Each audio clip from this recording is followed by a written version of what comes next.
ang Presidential Broadcast Service. Radyo Pilipinas. Publiko ng bagong Pilipinas para sa bagong Pilipino. Naghahatid ng mahalagang balita at impormasyon na uugnay ng pamahalaan sa sambayanan. Sulay sa himpapawid ng serbisyo publiko.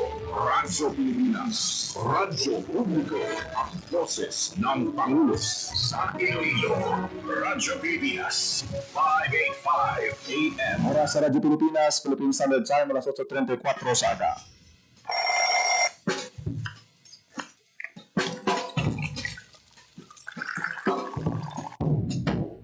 Aga sa Iloilo. Masapo. Magahod. Mapagsik. Panibagong adlaw pagkatapos ng paghuway sang gabi antes.Ag-uong na paglaom.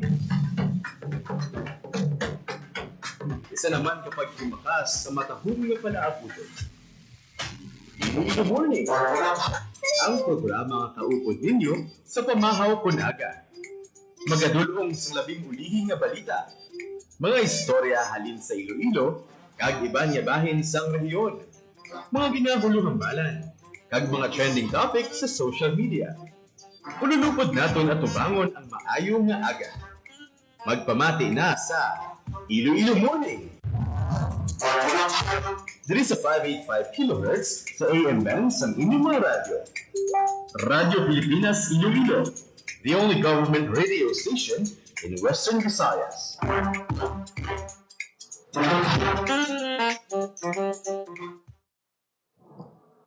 Mayong aga Pilipinas, good morning Western Visayas. Welcome sa Iloilo Morning Program sa buong adlaw sa Webes, Pebrero 5 na kita, o 2026. Good morning, Ems. Good morning, John. Good morning sa mga tagtalmatin natin sa kanan mga natutok sa inang radyo. Kag sa aton na Facebook Live. Isa ka magayunon nga adlaw sa Webes, subong adlaw dyan. May ginabantayan kita nga tropical cyclone. Kag base sa pinakuli natin nga monitoring, ang mga si tropical cyclone Bashang. Ang pila ka mga lugar dito sa Western Visayas, gimbasata na sa tropical cyclone signal number 1 or signal number 1. May araw na sa suspension sa klase no, sa pinarapan ng mga lugar. Dito sa Iloilo City, Kinder kag Preschool. Sa Bacolod City, may ara na sa anunsyo man. Kasi dagdag yung mga lugar dito sa Western Visayas. Bantayan natin ini ha. Kay ang ining bagyo, dari giding direksyon niya, no? Agi diri sa may area sa Western Visayas, kung ginapaaligmat ang tanan actually Office of the Civil Defense 6, RDRRMC, kag ang mga PDRRMC counterpart from municipality sa probinsya, ginapa-alert gid kung kinahanglan sang preemptive evacuation na sa mga high-risk areas. Hindi na kami magpakatiga pa, no? Magpati rin ng tuman sa mando sa konsiniyatag sa local DRRMs. Pantuyan natin niya. From time to time, May pila kita ka mga local government units dyan nga nagpasaka na sa ilang blue alert, red alert, no? In preparation na sa sining paglabaw ni tropical storm Bashang o kung may international name na Penha, no? Kung natawag din natin ang track sa sining bagyo, no? Medyo sa ubos-ubos siya na rin na portions ang Western Visayas kag Negros Island region. Gani laban-laban ng mga areas kita diri sa Isla Sangpanay kag sa Negros Island region na ma-experiensyahan ang iyang kakusog, no? Pero as of now, as of pinakuli diri nga pagbantay sa pag-asa, as of 5 a.m., no? Yara sa may gustadas ining 80 kilometers per hour kag central pressure na 1,000 HPA kag nagahulag nga may maximum sustained winds na 65 kilometers per hour. Medyo madisig-dasig ang iyang paghulag kag ginalantaw nga most probably by Friday. Kag mabatsyagan na naton ang epekto ni bagyong Basyang diri sa pila ka area sa Western Visayas, Jen. Hindi man gid sila nga daw tama ka kusog, no? Pero ang rain volume wala nga posible madalas ni. Amo ni ang balantayan kay di ko matandaan mo to sa Sagay Blaem, sa Sagay City. Wala man ganit bagyo pero grabe ang baha dito. Amo na gani nga damo na kita sang natukiban na daw medyo ang mga areas mula sa unang wala ginabaha. Subong kibot lang kita. Kaya parang lapaw ang baha. Kung gisa kung medyo kumpiyansa ikaw lang pila na kadikada, wala kami baha na eksperyensyahan. Kung mula to mo pag-isa ang baha, bigyan nga among nag-force sa imo nga magbako, ito delikado na kag alang-alang na. Amo na nga ginaremind ginang mga ara sa komunidad bala sa kilid sa Suba, landslide prone areas, mga nabukid na areas, na i-take seriously gid ninyo ang ining mga announcement, ang mga alarms. Diba, kung mga mula sa yung alarm sa NDRRMC alert sa inyong cellphone, amo nang manano subong. Kaya gina-inform lang kung orange o kung red category ang amount of rain sa inyo sa mga lugar. At least magiyahan ka mo nga magpuro aligmat. Importante nga, pinaka-importante gid sa tanan ma-secure bago mangin safe ang aton sa mga paninalay aton nga kabuhi na idaan propiedad. Daya ilang na importante masiguro nga buhi ka mo gani pinaka-importante nga reminders sa aton sa mga disaster reduction management offices. Anyways, no, nagabantay kita kung ano-ano pa nga mga lugar ay nag-suspend sa ilang classes. But so far, ang Bacolod City talang dyan ang nakuha naton nga all levels of classes ang suspended. Kag diri sa Iloilo City, may ara kita sang suspension of classes pero specific lang sa kindergarten kag preschool. So sa mga ginikaran nga nagapamangkot nga wala dala abay ang elementary or secondary, no? Base sa memorandum circular nga gintagwas ng DepEd, amo na may protocol sila dyan kung ano lang ang mga levels ang pwede sila mag-suspend sa klase. But so far, no, preschool to kindergarten pa lang ang suspended diri sa Iloilo City. Sa bahin sa biyahe sa Kayan Pandagat, no, ara sa aton sa Facebook page, may Sea Travel Advisory dira ang Philippine Coast Guard. Simulan gid nga aga, nag-suspende ang biyahe sa tanan ini sa probinsya sa Iloilo sa Kayan Pandagat.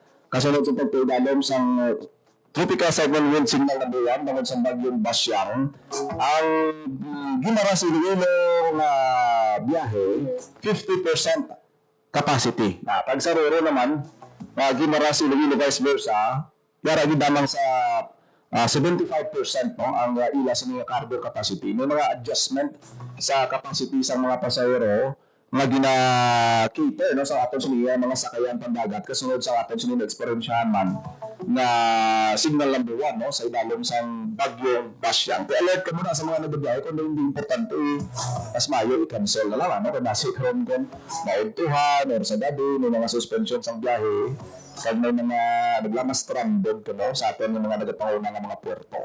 Anyways, ang seguridad game sa mga pasahero ang aton rin nga ginatagaan sa importansya kag ang importante okay lang nga ma-delay, okay lang nga ma-postpone ang inyong nga biyahe. Importante nga safe kita tanan. Pagkatulabi kita sa end of the week. So I'm sure may pila kita ka mga kauturan nga usually ang pauli abi nila dyan is Friday, no? End of work. So, gamay-gamay lang nga ulit kag pagbantay sa mga latest nga announcements ng atong mga otoridad para magiyahan kamo sa inyo nga pagbiyahe. Anyways, diri sa Iloilo City dyan, kahapon masako ang aton nga pagtambong. Tuman, kadamo sa mga housing programs na inaugurahan kahapon kay Ari di kagapon ang Secretary sa Department of Human Settlements and Urban Development at ang Disod Secretary si Secretary Ariling para magpanguna sa mga dalagkuan nga housing projects diri sa Iloilo City. Ang una natin naging tambungan kahapon ang awarding of Certificate of Lot Award sa may masobot 300 natin ka-beneficiaryo dira sa may Mesol Subdivision Village, no? Ang iya nga nabaton nga sell out ng Certificate of Lot Award nagapadimaan sa ilang kinamatarong no sa lupa kag magahatag man sa ila sang sense of security genuine no nga ang balay ang lupa ang isa sa mga basic needs ng aton nga mga kauturan gani nalipay di sila nga finally nakabalan sila sa certificate of Lot Award halin mismo sa DSUD pinaagi man sa social pension o Social House Financing Corporation kaupod si Iloilo City Congresswoman Julian Jam Baronda. So, ini sila, mga 367 ang ilang terms of agreements dyan. Hindi ni ko na daw libre lang, no? May ara sila sa baydan, no? Pero barato-barato, kay tigil na negotiate sa mga ahensya natin sa gobyerno, kaupod ang ilaman itong mga local leaders na panubuan ang presyo. Ito pila na ba? Una, ang ilang estimate is around 2,800 kada bulan. Pero bangod sa pagpanikasong sa mga opisyalas naton, na panubuan ini dyan sa more than 1,000 pesos na lang kada bulan in a span of 30 years. So, medyo mag-an gawa ang panugyan ganit dito sa mga opisyalis, no? Baydan gud. Kinanglan baydan gud per month sang aton nga mga beneficiary para nga madamo pa sa mga Ilonggos ang makaagom sang sini nga programa sang gobyerno. Sa idalom ini sang Enhanced Community Mortgage Program sang DSUD kag Social Financing Corporation. Timo mag-ana sa aton sini nga mga kauturan dako gini nga bagay na mga taga-diin to kalabanan MSAO sa mga recipient kag ano nag-star na sila kadaan sa ilang area sa ilang sini nga balay o kung pagatuturon pa lang nag-star na sila dito no pero mga threats or through the years may mga naangkon sila nga mga posible demolish mga mo na balang kapulba dyan silang ganin dito sa presidente sa Mirasol Village Homeowners Subdivision Association. Gusto nila ang ining Certificate of Lot Award, hindi lang ini papel, kunin na napakita, inisan daw seguridad nila na hindi sila magkakulba. Any time of the week, any time of the day na posible i-demolish ang ilang puloy-an, no? So, amo na malawid actually dyan ang ilang ang ilang paghulat, ang journey nila para malabot ang ining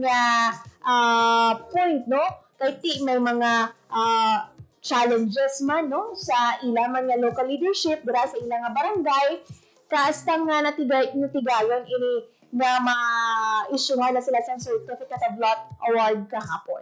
Kaya dako gini nga bulog sa ila, at least bala, pag-check mo, ipakita ka, Ario, nabaton ko, may titulo ko ang ginawatan, mapuslan nila sa nila mga kabataan, kung sino tada ang mga kaupo nila sa panimalay, mga nagapuyo, no? Long term din ang epekto sa ni. Kaya hindi niya nga sila nga nag-renta ka lang, kundi may no? Baka nag-iyahan ini nila kundi daw makaginawa sa naman dito nagsiling na karon nga basi kung mahalinon kundi da kaya ang tag-iyasang duta wala pa kami tutulo finally mayara na sila sang ginaiyakan proof nga ila sila lugar na ginaistawan kag ang manami iti gin plastar nga hindi nabungat sa ila siniya nga bulsa. Back to back dyan nga launching man sang project sang labing unang Iloilo Residences Rental Housing Project sang Iloilo City Government. Ini nga matingala kamo ano ini rental housing? Yes. Tawagon ini nga Iloilo Residences Rental Housing Project. Kumbaga, ang gist niya dyan, the public rental housing project, marenta, pwede ka mo karenta sa mas barato nga presyo para ini sa mga kauturan natin nga nag-uumpisa pa lang sa ilang pamilya nga wala pa sang kakayahan nga magbayad sa ilang kagalingon nga panimalay. 2 month ka barato ang offers ng Iloilo City Government dyan kung nalantaw nila na by 2027 matukod na ang ining proyekto ang Iloilo Residences Rental Housing Project 27 square meters kag 800 pesos lang kada bulan. Oo, tama ka barato ba? Ano ba? Span of, pwede sila makarent up to 5 years. So, namin man nga barato ko sa ginadulanan mga refrigerator sa isa ka appliance Lagi center. sa phone mo, sa Oo. mga Tapos na-notice natin subo ang ining mga ang aton nga sudad sa Iloilo na ang design sa mga building sa Iloilo, medyo high-rise building, hindi gawa tama ka lapad sa i-occupy mga space, mga condo style na blaons, no? Dito rin naging ang direction ng tanaw sa atin siniya nga lokal nga panguluhan. Partikular sa mga programa sa housing, kaya nalanta nga din sa Iloilo City, medyo nagkagamay naman ang mga areas mo. Sa baylo na magpalapad sila sa areas, high-rise ang mga building ni. Kaya gawa na umpisahan na ni Subel, na ganit programa ni sa mga empleyado sa City Hall, qualified sila as long as condominium. pwede nila ina mapadidak sa pag-ibig. Kaya kung ano pa nga mga programa na timangin na mag-an sa ila. Kaya ba namin na organize ang sitwasyon, no? Kabay pa kami, wala natin na hindi super enough kung damo-damo yapon kita mga informal settlers ba. In fact, sa datos ng Iloilo City Local Housing Office, Jen, pila ka bilog ang wala sang balay diri sa Iloilo City, masobra 22,000. Amo na ang rason ko nga, damo-damo isa subong ang housing program sa mga prioridad man sa Iloilo City Government. Kita man kadamo nga aton nga housing backlog sa Jen, 22,000 plus ang wala balay diri sa Iloilo. Ito nga din sa urbanization, ang iban gidaya sa 22,000 na wala balay. Ano mo din na sila star. Ara sa mga high-risk areas, kasubong sa malapit sa creek, tukod ka mo, mga informal settlers, mabugsok lang na, bisan tubig na gano'n. Sa tunga-tunga na siyang subak, sa ma-star pa na dang pinanaton ka mga kauturan. Abo na nga ang challenge nila, hindi na na tanaw yung permisa nga pa mga opisyal sa Iloilo City Government. Ang bilig sa barangay officials. Kaya manabla, kadto ka lang sa isa ka lugar, bugsok ka lang na, hasta ka naglapad, hindi mo ulit nabalikban. Ang pamilya na sa una, isa lang ka pamilya, ito nagpaminata, nagamusin yung nagdamo. So sige, atin karoon nga programa sa housing, nagatag sa mga wagaan na balayran sa housing, pero ang informal settlers na nag-star sa sining mga high-risk areas nga hindi itaon, nagadamo man, dito sa ano na lang ini. Hindi mo masulbar kung may kalamidad kasubong sa maha. Iyawan ka naman i-rescue sila. So dapat, kung mayara kita sing programa, matagaan sila pilihan, i-kontrolin mo natin, kag-monitorin natin ang numero sa ng 22,000 na niya. Diba, kung sige-sige ng pagdamo, kagdamo sa mga areas natin, actually na-clear na ang demonstrate nyo. Sa una, damo na nag-star, pero subong na-silo na ng iban, kita niya ang nindayaan ng lugar, hindi mo nagdapag-tuluman pa sa mga bago naman ng mga informal settlers. Anyways, congratulations, Gid, sa tanan natin nga beneficiaries, Jen, kahapon. Aside pa gidugang ko lang wala na kasang oras, pero may masobra 200 man kita na qualified beneficiaries nga nakabato naman niya sa Certificates of Entitlement halin sa DSUD kag Iloilo City Government sa ibalong sa Presidential Proclamation number 1538 kahapon sa awarding ceremony man sa version 21. Ang ining masobra 200 ka beneficiaryo natin nga Jen sa sining nga programa dito taga Barangay Quintin Salas, Haro. So, nalipay kita nga kahapon, at least one step at a time. Gagmay, may 300 kita nga nadugang, 200 kita nga nadugang, tigamay na nangabuhin or dako na nangabuhin sa aton nga more than 22,000 nga housing backlogs diri sa Iloilo City. Amoy na nga ang isa man sa mga flagship programs ang Presidente Jen ang 4PH, ang Pambansang Pabahay Program para sa Pamilyang Pilipino, kung saan lakip ini ang mga enhanced community mortgage plans, ang mga condominium units, pinaagi sa mga LGU, sa mga partnership sa DSUD kag LGU para lang masabat ang problema sa pabahay natin sa ating mga kauturan. With this na mga grants ng gobyerno, simple na lang ang obrahon sa mga kauturan natin, no? Para siguraduhin nila na mangin responsable sila sa pagdumala sa ilang nga sining mga certificate of entitlements ang ilang nga pamimalay kag sa tanan nga ihatag nga proyekto sa gobyerno particular sa aton nga mga housing related naton mga ahensya sa gobyerno. Good luck din sa aton sa mga beneficiaries ha. Ang importante dira nga diligent man ang inyo sa mga payment katigin pa mag-ana na gani mo. Gina-check na mo kung good payer ka, kung pila ka month abi no na na-sustain mo ang pagbayad. May mga kondisyon, may mga rules sila dira. So kabay pa nga matigayon ini no sa aton siniya nga mga kauturan. Kag dako gid na bilig na dira natin makitaan nga may mga pamaagi gid may mga tikang need ang gobyerno nga nabuligan ang aton sa mga kauturan nga gusto maka-acquire sang ila sila ka o galingon nga puluyan. Okay, para sa mga beneficiaries pa natin, mga iban pa natin na san o paayhan kami ka-avail sa hulat-hulat lang kamo no ang ilo sa government naton. Dagang iban pa nga ahensya sa gobyerno, sinabimuan na kada isa or kada ilonggo nga wala sa balay, mahatagan sa oportunidad nga makaangkon sa ilang nga lupa o balay. Pero dapat sila, hindi mo sila nga maghulat ng mga buda. Dapat naninguha, gidya ka mo, no? Tanan nga mga nga pamaagid na. Hindi lang nga mahulat kita kung saan doon naman ang lista. Sa part ninyo, may responsibility ka mo, no? May nag-start na sa siyempre sa pagtipig sa pamilya mo, pag-encourage ang member of the family na mag-eskwela, na magpaniluha kung mangita sa trabaho, para by the time natin kung kinahanglan na may capability ka na magbayad, kung qualify ka sa mga programa, ay kabudlay man kung maghinulat ka muna kung magsigi-sige na lang kamo ka hulat sa opinion. Importante nga may bakas man Yes. Amo yun na yung importante nga bakas kayo nagatinuha para makadulig na, no? Madulig ang aton sa mga government agencies, ang LGU. Dapat na-encourage mga bubuligan na ninyo ang inyo sa mga kaugalingon. Anyways, congratulations Lua sa tanan natin nga beneficiaries kang nagdulungan nga housing projects diri sa Iloilo City kahapon. Philippine Standard Time, alas 8:56 na kita sang aga. Wala ni kasang oras diri sa programa Iloilo Morning. Gani, thank you gid sa mga live viewers naton kag sa tanan nga nagapamati sa ilang nga mga radyo.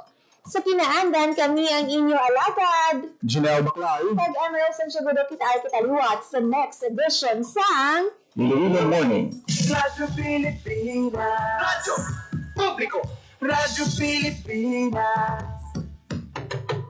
Ang inyong tulay sa himpapawid ng serbisyo publiko, ang Presidential Broadcast Service, Radyo Pilipinas, Radyo Publiko. Radyo Pilipinas.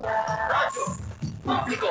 Kinilala ng pag-international at prestigyosong Asia Pacific Broadcasting Plus Awards 2025 para sa kategorya ng Government Streaming. Ito ay dahil sa epektibo nitong pagsasanib ng mga tradisyonal na media tulad ng telebisyon, radyo at print para masabayan ang mabilis na pagtinog ng mundo ng digital at social media tungo sa mas epektibong paghahatid ng mahahalaga at napapanahong mga impormasyon sa mamamayang Pilipino. Kinilala rin ang Radyo Pilipinas dahil sa patuloy na pag-akyat ng rating. Ngayon ay matatag sa pang-4 na pwesto sa Mega Manila ayon sa pinakahuling Nielsen Radio Audience Measurement Survey. At sa social media, nakamit ang higit 2,000% pagtaas ng bilang ng mga sumusubaybay sa Radyo Pilipinas page sa unang bahagi ng 2025.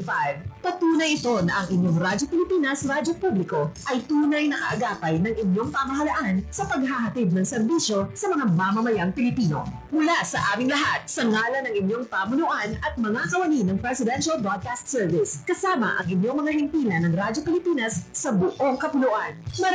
Maraming salamat po sa inyong lahat, sa inyong pagtangkilik at pagkilala. Radyo Pilipinas.